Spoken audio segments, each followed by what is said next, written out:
কিভাবে global warming ফিনোমেনাটা হয় সেটা এই ভিডিওতে আমরা জানবো। তো সূর্যের স্বল্প তরঙ্গ বিকিরণ সহজেই পৃথিবীর পৃষ্ঠে পৌঁছে যায়।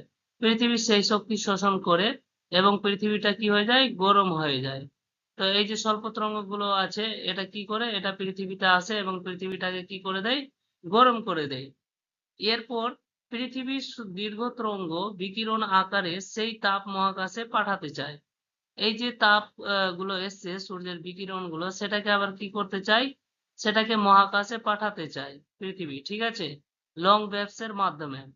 কিন্তু এখানে কি হয়, বায়ুমণ্ডলে থাকা গ্রিন হাউস গ্যাস গুলো, এগুলো যে গ্রিন হাউস গ্যাস আছে বায়ুমণ্ডলে, ঠিক আছে, যখন এই রেডিয়েশনটা শর্ট ওয়েভস এর মাধ্যমে আসছে, ঠিক আছে, তখন তো এই গ্রিন হাউস গ্যাস গুলো CO2, CH4, N2, CO2, এগুলো কি করছে, এগুলো মানে ওদেরকে মানে বাধা দিচ্ছে না, ঠিক আছে, আসার সময় কোনো রকমের বাধা দেয় না।